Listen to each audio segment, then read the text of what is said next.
এবং মন্ত্রণালয়ে আসার পথেই আমাকে আমি একটি সংগঠন করি, সেটা হলো বাংলাদেশ আওয়ামী যুবলীগ। আমার ওই এলাকা থেকে খবর এলো যে গোলাগুলি হচ্ছে, তা আমি সর্বপ্রথম তাদেরকে বলি যে এটি কুচকাওয়াজের। এরপরেও আবার টেলিফোন এলো, তখন ইতিমধ্যেই আমি প্রায় মন্ত্রণালয়ের গেটে চলে এসেছি, জাস্ট লেফট টার্ন করবো এমন একটি সময়। এই বিষয়ের উপরে আমাদেরকে একটা আলোচনা শুরু করা দরকার তাদের সাথে। তোমরা দুজন যাও, চেষ্টা করো। একটা পর্যায়ে আমরা দেখতেছিলাম যে গোলাগুলির শব্দ এবং ওদের ভেতর থেকেও মাইক চলছিল, আমাদের কানে আসছিল। আমার কাছে মনে হয়েছিল যে হ্যান্ড মাইকের শব্দ মিলান হয়ে গেছে, কেন আমরা অনেক দূরে। আমরা তখন পুলিশের ঊর্ধ্বতনের কর্মকর্তাকে বললাম যে তাড়াতাড়ি করে কন্ট্রোলকে জানা, বড় মাইক যাতে শব্দটা ওদের কাছে যায়। আসলে আমি এই কারণেই বলছি যে টকটা কিভাবে ওপেন ওদের সঙ্গে। তো বড় মাইক আসলো, বড় মাইক আসার পরে মাইক থেকে যখন আমরা খুব শেল্টার থেকে, তখন প্রচন্ড গুলি চলছে। আমরা শেল্টার থেকে আমরা মাথাটা বের করে আমরা মাইকে অ্যানাউন্স করছি, মির্জাতুল সাহেব অ্যানাউন্স করছে যে বিডিআরের সদস্যরা আপনাদেরকে আলোচনায় আসতেই হবে, নতুবা আলোচনায় আসতে হবে। আমাদের টেলিফোন নাম্বার 777, এই নাম্বারে আপনারা আমাদের সঙ্গে যোগাযোগ করেন। ওরা ভিতর থেকে যা তা গালাগালি করছে, আর মনে হচ্ছিল মাইকে যখন আমরা বলছি ওরা উত্তেজিত হয়ে ওরা প্রচন্ড গোলাগুলির সংখ্যা আরো বাড়িয়ে দিচ্ছে। তারপর আমরা হাল ছাড়িনি, ওরা অনেক কথা বলেছে, সেনাবাহিনী ধ্বংস করে দেবে, এই করবে, ঢাকা শহর উড়িয়ে দেব। সেনাবাহিনী আগে উল্টো করেন, তারপরে আলোচনায় আসেন। আমরা বললাম সেনাবাহিনী তো আপনাদের কাছাকাছি নাই, সেনাবাহিনী তো শান্তি শৃঙ্খলার জন্য এখান থেকে কত ঘটনা করতে পারে, তার জন্য সেনাবাহিনী শান্তি শৃঙ্খলার জন্য দূরে দূরে অবস্থান করছে, ইত্যাদি ইত্যাদি। আমরা যখন পতাকাটা উঠালাম, তারপরে ওদেরকে অনুরোধ করলাম যে আপনারা আলোচনায় আসেন, আমরা আলোচনায় বসতে চাই, আপনাদের কি সমস্যা আছে, কি আমাদেরকে বলতে হবে আপনাদের। আমরা তখন দুপা আগাচ্ছি, হঠাৎ আবার গুলি হওয়ার পরই সে এবং আমি দুজনে আমরা সরে গেলাম। টিভির পর্দায় পরে আমরা শুনলাম যে এটি নাকি দেখা গিয়েছে। দাঁড়ায় থাকা যে তার কথা বিশ্বাস করে আমরা পরে আগাইলাম, সেই ইশারা দিতে আপনারা আসেন, কোনো অসুবিধা নেই, আসেন। তা আমরা বললাম যে এইটা নিয়ম না, আলোচনার নিয়ম এটা না, আপনাদেরকে রাস্তা খালি আছে, আপনাদেরকে অর্ধেক রাস্তা আসতে হবে, আমরা অর্ধেক রাস্তা, আপনাদেরকে সাদা পতাকা নিয়ে বেরোতে হবে, আমরাও সাদা পতাকা নিয়ে আগাবো, মাঝখানে আপনাদের সঙ্গে আমাদের কথা হবে, আমরা আপনাদের পিলখানে ঢুকবো না। কারণ আমাদের ভিতরে আমরা রাজনীতি করি, আমাদের মধ্যে একটি আতঙ্ক ছিল যে আমাদেরকে হয়তো ওরা জিম্মি করে ফেলতে পারে। একটা বিভ্রান্তি আগে পরিষ্কার করে যে বারে বারে আমরা বিডিআরের ভিতরে যে গেছি, এখানে আমাদের ভিতরে যাওয়ার আমি এটা পয়েন্ট আউট করছি। এই যে আপনারা বলেছেন যে কয়েকবার আপনারা যাতায়াত করেছেন, আমি পয়েন্ট আউট করেছি এই কথাটা, এটা নিয়ে কিন্তু আসলে বিভ্রান্তি আছে যে আমরা বোধহয় বারে বারে যতবার আমরা গেটে গিয়েছি মনে হচ্ছে গেটটা এমন ভাবেই করা, দূর থেকে অনেক দূরে তো সাংবাদিক দর্শক শ্রোতারা ছিল, ওনারা মনে করেছেন যে আমরা ভিতরে গিয়েছি। সরি টু সে যে আমরা কিন্তু আসলে ভিতরে যাইনি কখনো। আমি সে কথাই আপনাদেরকে জ্ঞাতার্থে দিচ্ছিলাম যে আমরা আমাদের মধ্যে একটি সেন্সেশন কাজ করেছে যে আমাদেরকে ওরা জিম্মি করে ফেলতে পারে। আমাদের দুজনকে যদি ওরা জিম্মি করে ফেলে তাহলে ওদের জন্য ওদের যে বিষয়, ওদের যে ধ্যান ধারণা বা যে নিয়ে ওরা এই কাজটা করছে, তা ওদের জন্য আরো সহজ হতে পারে। আমার জীবনে আমি এই গালাগালি শুনি, যে গালাগালি সেদিন ওরা করেছে আমাদেরকে। একটা পর্যায়ে মানে আমি সরি যে আমি ভাষাটা আমি আনতে পারছি না, মানে এগুলো বস্তির ভাষা, এইসব ভাষা দিয়ে গালাগালি করে বলতেছে তোরা কারা, এই কুত্তার বাচ্চা, তো সরি আমি ভাষাগুলো বলতেছে এই কুত্তার বাচ্চা তোরা কারা, তোকে প্রধানমন্ত্রীর পাঠা। এবং এই ক্লাসটার মুখে লাল কাপড় বাঁধা। আমরা বুঝলাম যে লাল কাপড়, একটি দিনে বুঝতে পারলাম যে লাল কাপড় সাদা কাপড়ের মধ্যে কোনো, এবং দেখা গেল যে এরা খুব এক্সাইটেড এবং দে আর ভেরি মাচ ইয়াং। আরেকটা জিনিস হলো, এখানে কিন্তু বোঝা যাচ্ছে না কোনটা সেপাই, কোনটা দফাদার, কোনটা চকিদার, কোনটা ডিএডি, কোনটা এডি। আর ডিএডি শব্দটা কিন্তু আমি সর্বপ্রথম এই মানে 26 তারিখের পর আমি জেনেছি। আসলে এই র্যাঙ্কিং গ্রুপদের সঙ্গে তো আমরা কখনোই যোগাযোগ ছিল না। তো এই ডিএডি শব্দটাও কিন্তু পরিচিত হয়েছি এই ঘটনার পরিপ্রেক্ষিতে। যখন আলোচনা হচ্ছিল, যেটা ডিএডিও ওখানে নাই, কোনো ব্যাজ নাই, সব মনে হচ্ছে আমাদের কাছে এক।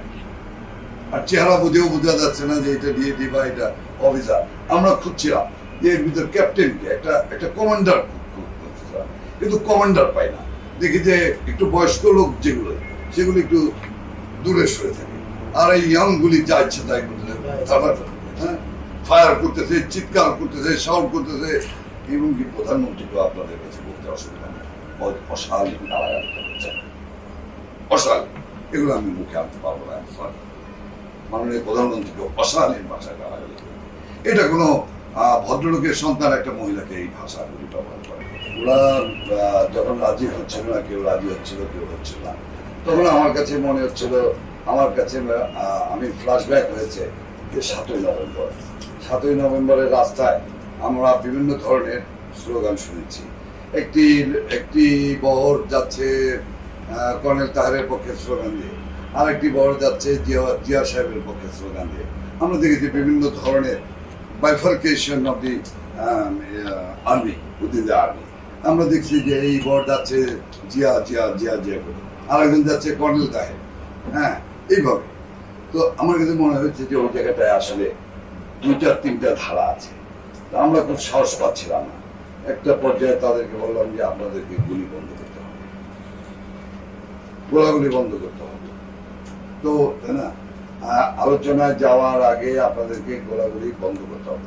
ওরা বারবার দাবি করছিল প্রধানমন্ত্রীকে আসতে হবে আলোচনা, আমরা কেন যাবো? মানে তাদের যে হুঙ্কার গুলি এইভাবে না, কথাবার্তা গুলি যেভাবে বলছিল, মানে প্রধানমন্ত্রীকে আসতে আসতে আসতে হবে, আমরা কেন যাবো আলোচনা? এই আমরা খুব ধীর স্থির ভাবে যত কিছুই ওরা গালাগালি করছে, আমরা আস্তে আস্তে আস্তে আস্তে আস্তে একটা পর্যায়ে ওরা যখন রাজি হলো, ওরা একটা টিম করে দিল, তাই না? ওরা বললো যে একটা টিম, আপনার একটা প্রতিনিধি দল করে চলেন আপনারা আলোচনায়। আমরা এমন ভাবে আমাদের ভয় কাজ করছিল যে মানে যদি একটা সিভিল লোক দেখে, তাহলে ওরা যদি ভেবে বসে যে সেনাবাহিনীর লোক, তাহলে কিনা আমাদেরকে ফায়ার করবে।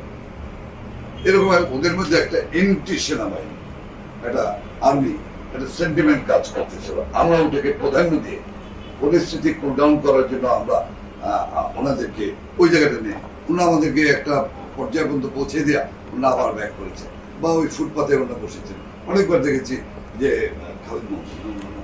এবং একটি বিষয় সেটি হলো যে ওরা প্রথম থেকে যখন আমরা আলোচনা করছিলাম, আমি ওই সময় ওদের দাবিগুলো আমি দেখছিলাম, তোমাদের দাবি কি, আপনাদের দাবি কি।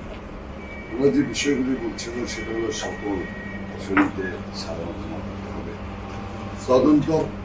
তদন্ত বা শাস্তিমূলক ব্যবস্থা গ্রহণ করা হবে না, সকল সেনাবাহিনীকে ফেরত দিতে হবে। সেনাবাহিনী বলতে কিন্তু ওরা বোঝাচ্ছে পিডিআরে ইন সার্ভিস যারা অন ডেপুটেশন, তাদেরকে সেনাবাহিনীতে ব্যাক করাতে হবে এবং বিডিআর এর নিজস্ব অফিসার দিতে হবে। 5, পুলিশের সুযোগ সুবিধা দিতে হবে। 6, জাতিসংঘ মিশনে তাদের যাওয়ার ব্যবস্থা করতে হবে, লাইক আর্মি অ্যান্ড পুলিশ। 100% ভাগ পারিবারিক রেশন ব্যবস্থা করতে হবে। তা আমরা এই জায়গাটা এসে আমি বললাম যে কি বলতেছেন, এটা তো গতকাল প্রধানমন্ত্রী দিয়ে গেছে, প্রধানমন্ত্রী তো এটা ঘোষণা দিয়েছে, আবার এ দাবি কেন আনতেছেন আপনারা? এটা তো বলেই দিয়ে গেছে। সকল বাহিনীর ন্যায় বেতন ও সুযোগ সুবিধা দিতে হবে। সীমান্তে কি, এটা আমি বুঝতে পারলাম না। সীমান্ত কি বলে, এটাকে ইন্ডিয়াস না কি জানি বলে, টার্মটা বুঝতে পারিনি। যেখানে ওই একটা কিছু লেখা রাখছি যে সীমান্ত ভাতা, কি ইন্ডিয়াস নাকি ওই অফিসিয়াল টার্মসটা। আরেকটা হলো সীমান্ত পাহারা তারা দেয়। একটু আমি এখানে বলি, ওরা সবসময় একটা জিনিস বলে আসছিল, পাহারাতেই আমরা যুদ্ধ করি ভারতের সঙ্গে, আমরা উন্নত পয়সা অর্ডার দেয়, ইত্যাদি ইত্যাদি, মানে ওই যে এনটি আর্মি অফিসার যে সেন্টিমেন্টটা ওইখান থেকে বলতেছিল আমাদের ভাতা দিতে হবে, আমাদের গাড়ি দিতে হবে, আমাদের গাড়ি নাই, আমরা পাহারা দিই, আমরা দেশ রক্ষা করি, এইসব অনেক কথাবার্তা গুলি ওরা বলছিল। সেইখানে এসে ওরা বলতেছিল যে সীমান্ত পাহারার জন্য যথেষ্ট পরিমাণ গাড়ি দিতে হবে। আরেকটি বিষয় বলেছে, সেটি হলো বিডিআর স্কুল অ্যান্ড কলেজ, এখানে আমাদের ছেলে মেয়েরা পড়তে পারে না, আমাদের ছেলে মেয়েদেরকে পড়ার সুযোগ দিতে হবে, আমাদের ছেলে মেয়েরা পড়ে বাইরে, আর আমরা ওইসব পাহারা দিই ইত্যাদি ইত্যাদি, এইসব সেন্টিমেন্টাল ল্যাঙ্গুয়েজ। আর একটা হলো বেতন বৈষম্য দূর করতে হবে। এই বিষয়গুলি মূলত ওরা বলছিলেন, বা ওরা বলছিল বারবার, এই দাবিগুলো নিয়ে আসছিল বারবার, এই কথাগুলো। অন্যান্য অফিসার যারা, তারা কোনো চিন্তা করেন, সব আমাদের এই জিম্মি, আমরা সবাইকে আটকায় রাখছি। ভাবছেন আপনারা যে আর্মি দেয়া করবেন, আমরা এই অফিসারদেরকে সামনে দেবো, ট্যাঙ্কের সামনে দেবো, অফিসারদের ফ্যামিলি আমরা সব রেখে দিচ্ছি জিম্মি। আমরা অফিসারদের কি বউ বাচ্চা, শব্দটা ছিল বউ বাচ্চা, আমরা ট্যাঙ্কের সামনে দেবো, তারপরে আমরা ধ্বংস হয়ে যাব। আমরা জানি আমরা আমাদেরকে মেরে ফেলবে, কিন্তু আমরা এখান থেকে আমরা কি বলবো শব্দটা আরাস, এটা কি আমি জানি না, মানে অস্ত্র নাম এটা, বললো যে আমাদের যে রেঞ্জ আছে, আমরা বিশ্ববিদ্যালয় আপ টু সচিবালয় পর্যন্ত আমরা উড়াই দেবো আমাদের উপর অ্যাটাক করলে। এই শব্দটা কিন্তু ব্যবহার করেছে ওরা, যে আমাদের কাছে এমন অস্ত্র আছে যে বিশ্ববিদ্যালয় থেকে শুরু করে আমরা সচিবালয় পর্যন্ত আমরা উড়িয়ে দেবো। এবং ধানমন্ডি শব্দগুলো বলছে, ধানমন্ডি, মোহাম্মদপুর, ধানমন্ডি, হাজারবাগ টাজারবাগ এসব এলাকা আমরা উড়িয়ে দিয়ে আমরা মরে যাবো, আমরা মরার জন্য নামছি, মৃত্যু আমার যাইনি, আমরা নামছি। এইসব ইমোশনাল জিজ্ঞাসামূলক কথাবার্তা তারা বলেছে। তো আমরা ওখানে গিয়ে একটু একটু দেখে দেখেছি। একটা পর্যায়ে দেখলাম যে আলোচনার পরে একজনকে ডাকলেন, ডেকে কথা বলছেন, এবং আমি খুব কাছেই ছিলাম, আমি ওভার হিয়ার করতেছিলাম যে উনি জিজ্ঞাসা করতেছেন যে আমরা তো আপনি বলি, উনি তো আর আপনি বলছেন না ওদেরকে, আমি ওভার হিয়ার করছিলাম, ওকে তুমি তুমি বলতেছেন যে এই কি অবস্থা। তিন সার্ভিস চিফ কি ভিতরে ছিলেন প্রাইম মিনিস্টারের সাথে? হ্যাঁ, বেশ কিছু করছিলেন আলোচনার সময়। আমি যে আপনার দাবি মানবো, কারণ আমার ডিজি যে বেঁচে আছে, আমাকে তার সাথে কথা বললে তখন আমি আমার ডিজি কনফার্ম করবে যে সব অফিসার এই ধরনের কথা অনেক সময় বলা হয়েছে। তখন বলছে যে আমরা তো গেটের দায়িত্বে ছিলাম, ভিতরের অ্যাকুরেট খবর জানি না, তখন আমার কথা চেঞ্জ করছে। ভিতরে অবস্থা কি বারবার প্রধানমন্ত্রী বলেছে, আমাদের সবারই পরিচিত বা আত্মীয় স্বজন তো বিডিআর এর সৈনিকও আছে, যারা কিন্তু বাড়িতে খবর দিয়ে দিছে, আমাকে সরাসরি না দিলে আমার তার দেশের বাড়িতে ভাইকে জানিয়ে দিচ্ছে যে এরকম ডিজি সহ 50 জন অফিসার মেরে দিচ্ছে। এবং একটা পর্যায়ে ওরা এত ওই যে একটা তখন কিন্তু মানে খালি পায়ে একটা ছেলে, আর একটা ছেলে ছিল বাড়ি, একটা পর্যায়ে এত বেয়াদবি করলো যে আমি আসলে জিজ্ঞাসা করছি যে তোমার আপনার বাড়ি কোথায়, আপনি ঢুকলেন কোনিয়ারে, বিডিআরে ঢুকছেন কোনিয়ারে, তো বললো কোনিয়ারের জন্য 2 সনে কালো মতো বেটে গাইটা গুইটা, ওর চেহারাটা দেখে মনে হচ্ছিল যে একটা মানে একটা আসছেই ও যুদ্ধ করার জন্য, সে প্রধানমন্ত্রী ও গার্ডে এদের মানে ভিতরে ঢোকার আগে এদের ডিটেইলসটা নেওয়া হয়নি যে না, তখন সেটা আমাদের মধ্যে কাজ করে না। আমরা এটা আমাদের মধ্যে কাজ করে না। 3 অথবা 4 এই মুহূর্তে আমার মেমোরিতে কাজ করে, 3 অথবা 4 জন ছিলেন ভিতরে দাঁড়ানো।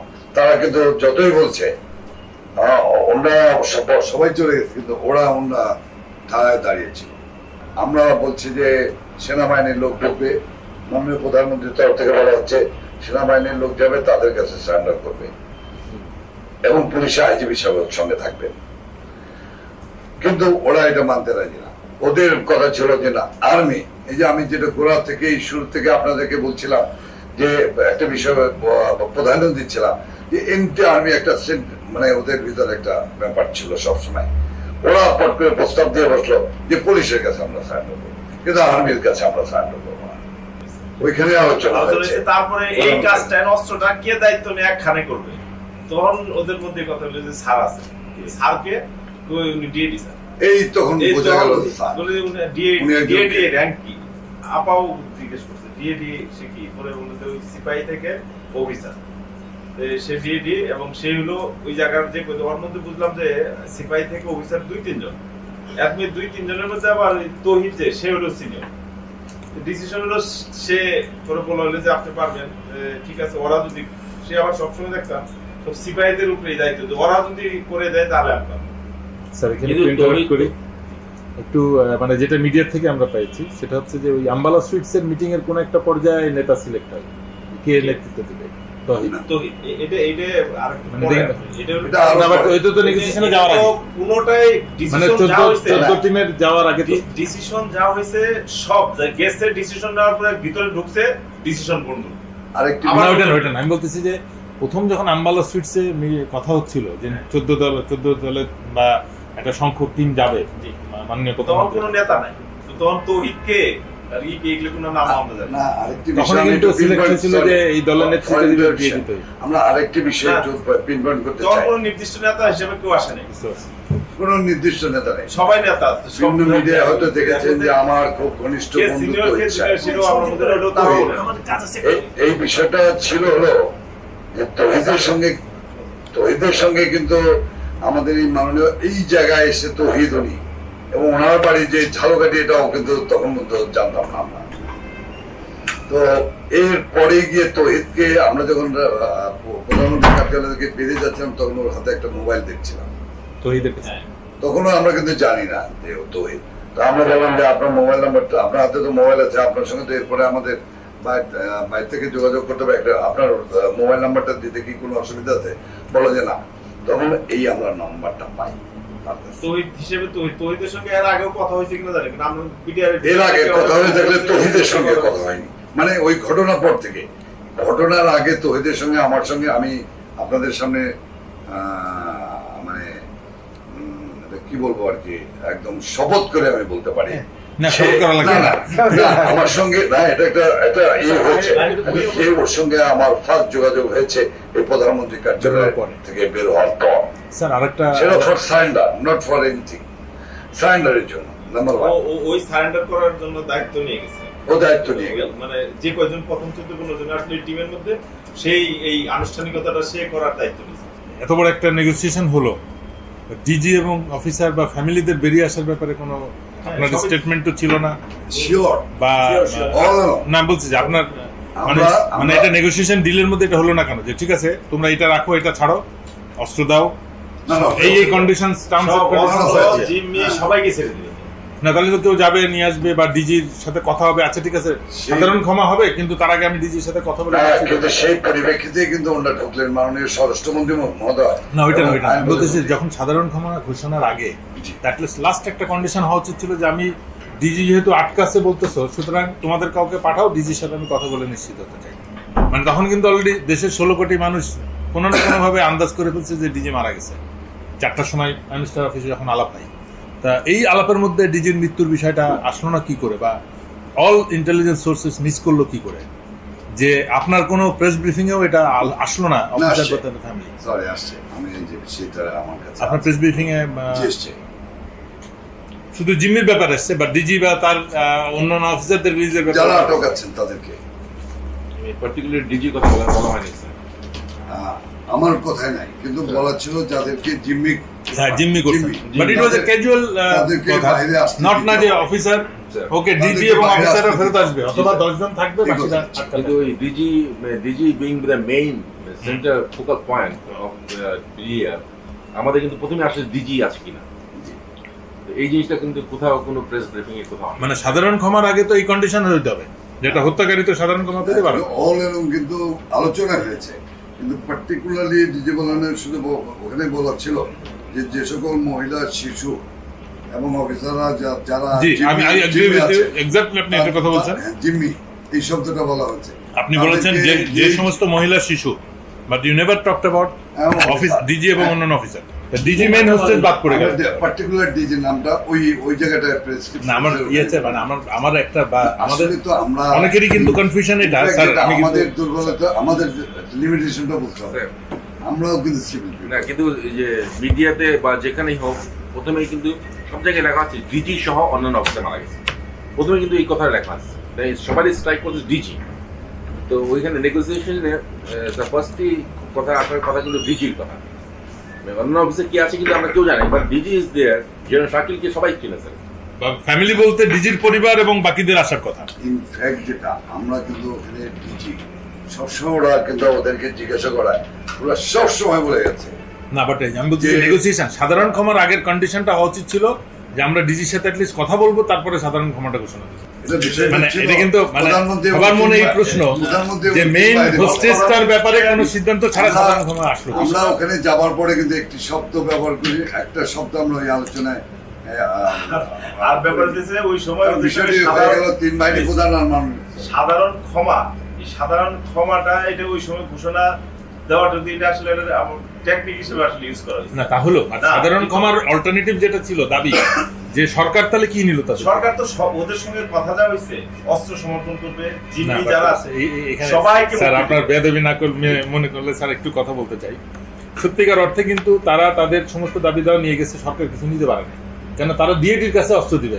এটা মানে যে কেউ ইয়ে করবে যে তারাই তাদের কাছে অস্ত্র রাখতেছে, যার নেতৃত্বে তারা কাজ করবে। এই বিষয়গুলো আছে সিদ্ধান্ত যখন হয়েছে প্রাইম মিনিস্টার মিলে সিদ্ধান্ত নিয়েছে। এই ব্যাপারে তো আমরা আপনারা শুধু ক্যারি আউট করছেন। গেট পর্যন্ত তারা তাদের আইনে দিছি, এনে দেওয়ার পর মূল যেটা সবার প্রশ্ন স্যার, এনে দেওয়ার পর থেকে প্রাইম মিনিস্টার প্লাস 3 বাহিনী প্রধান তাদের সঙ্গে আলাপ আলোচনা করে ডিসিশন শুরু হয়েছে। আর আমরা আবার এই ডিসিশন যেটা হইছে এটার এক্সিকিউশনের জন্য আমরা আবার গেলাম সন্ধ্যার সময়, তখন কিন্তু আমাদের টিম বড়। মানে আমরা ওই এনভায়রনমেন্টে তো আমি নিজেকে কল্পনা করতে পারবো না। আপনারা শুরু থেকে ছিলেন, আপনারা সব ভালো জানেন। অফিস থেকে যখন আমরা আবার গেলাম তখন কিন্তু টিম আমাদের বড় হলো। আগে তো ছিলাম 2 জন।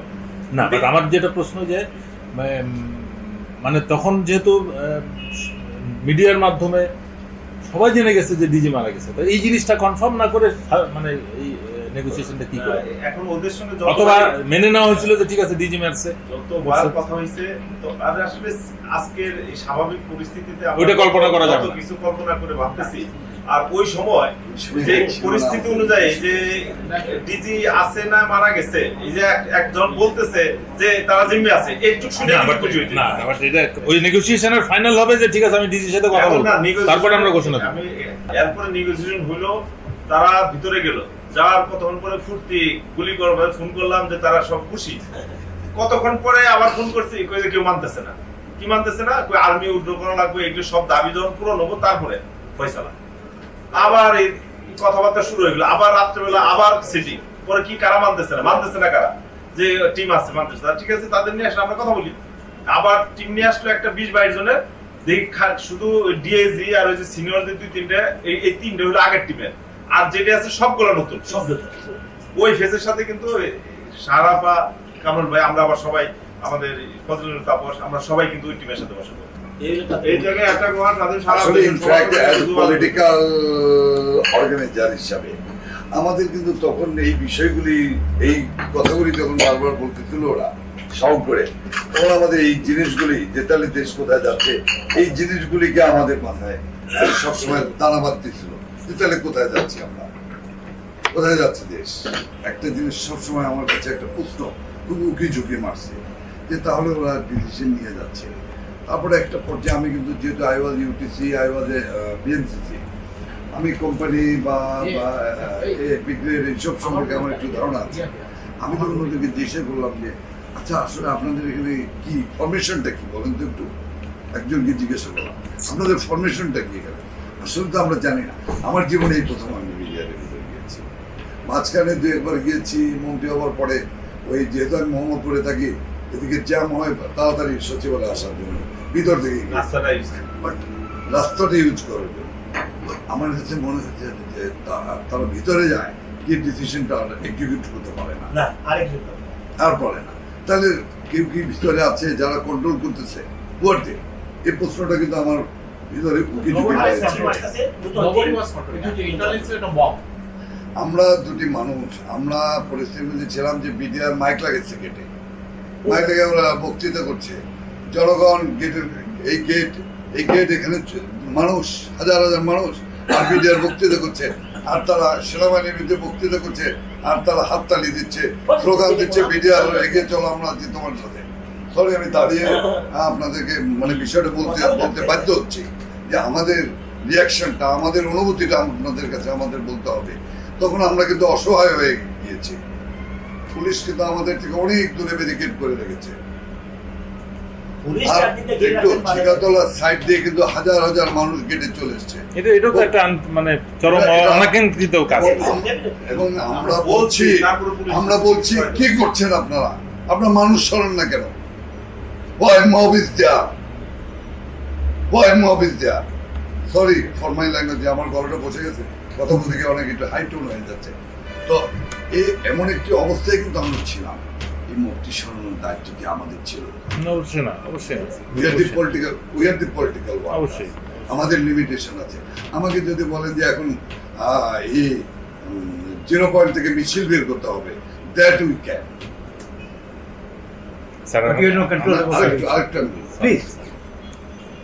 সেটা হলো যে এই যে মিছিলগুলি হচ্ছিল, এই মিছিলটা কারা করেছে এবং ওখানে কেন মানে মবকে ব্যারিকেডেড করা হলো না? বিডিআরকে কেন ইন্সপায়ার করা হলো? হাততালি দিয়ে, করতালি দিয়ে, স্লোগান দিয়ে, বক্তৃতা দিয়ে।